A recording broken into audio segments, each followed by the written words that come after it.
अस्सलाम वालेकुम, आदावर्स। मैं doctor Hakim Saleem Ahmad, CMD HMI herbal India, अपने यूट्यूब चैनल पर आपका इस्तकबाल करता हूँ। यूरिक एसिड क्यों बढ़ता है? यूरिक एसिड प्यूरिन नामक प्रोटीन के टूटने से बढ़ जाता है। यूरिक एसिड की नॉर्मल वैल्यू मेल यानी मर्दों में अलग और औरतों में अलग होती है। फीमेल में भी अलग होती है और आदमियों में भी अलग होती है। मेल में जहाँ ये नॉर्मल वैल्यू 3.4 से लेकर 7 mg पर डेसीलीटर होती है, वहीं फीमेल में इसकी नॉर्मल वैल्यू 2.4 से लेकर 6 mg पर डेसीलीटर होती है। यूरिक एसिड को हमारे जिस्म में गुर्दे छानने का काम करते हैं और पेशाब के रास्ते बाहर निकाल देते हैं। अगर किसी वजह से गुर्दे इसको सही से फिल्टर ना कर पाएँ तो फिर यह खून में बढ़ जाता है। इसको हाइपरयूरिसीमिया कहा जाता है। इस हालत में जिस्म में मौजूद यूरिक एसिड आपस में जुड़कर एक क्रिस्टल की शक्ल इख्तियार कर लेते हैं और जॉइंट में जमा हो जाते हैं। वहाँ इन्फ्लेमेशन यानी सूजन और दर्द पैदा करते हैं। यूनानी तिब में इसको नुक्रस और एलोपैथ में इसका नाम गाउट रखा गया है। जब ये मर्ज बढ़ जाता है तो जो अलामतें मरीज़ों में ज़ाहिर होती हैं उनमें टखने, एड़ी, पाँव के अंगूठे, उंगलियां के करीब सूजन और हल्का दर्द और आहिस्ता आहिस्ता सूजन सभी जोड़ों में बढ़ जाती है। मरीज़ लड़खड़ा कर चलता है, उठने बैठने में उसे परेशानी होती है, यहाँ तक कि चलना फिरना भी दुश्वार हो जाता है। पेशाब करते वक्त भी दर्द का एहसास होता है। खून में तेज़ाबियत बढ़ जाती है। पेशाब का कमाम गदला गाढ़ा हो जाता है।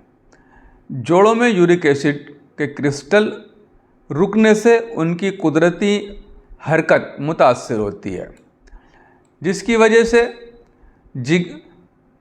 जहाँ जहाँ वो रुकता है वहाँ वरम हो जाता है और वरम की वजह से जिल्द नीली और तनी हुई होती है।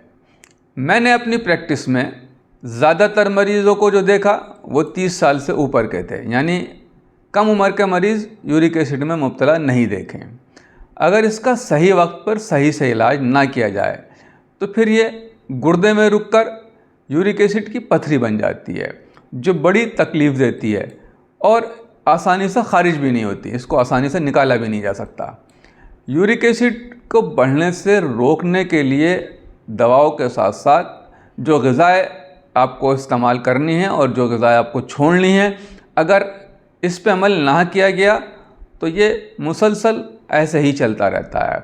मैं आपको उन ग़िज़ाओं के बारे में बताना चाहता हूँ जो इसको आसानी के साथ आपको दूर कर सकती हैं और जिन ग़िज़ाओं से आपको बचना है उसका भी आपको इल्म होना चाहिए।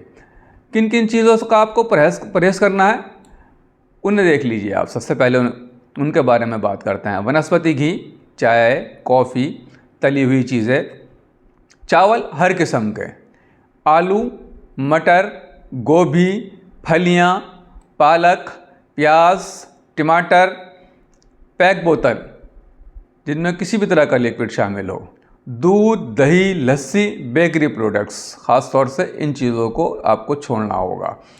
जो चीज़ आप इस्तेमाल कर सकते हैं, अगर उनकी बात करें तो देसी खरबूजा का इस्तेमाल बहुत ज़्यादा अच्छा है। इस वक्त पानी का इस्तेमाल आपको एकदम बढ़ा देना है।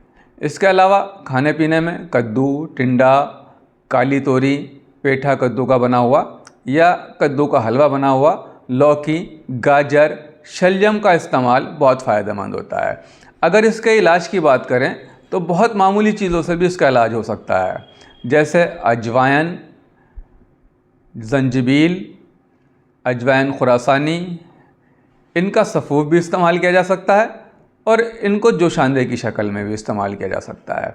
इसके साथ ही अजवाइन को लहसुन के पानी में सुखाकर उसका पाउडर बनाकर इस पाउडर को भी सुबह शाम इस्तेमाल करने से यूरिक एसिड में फ़ायदा होता है।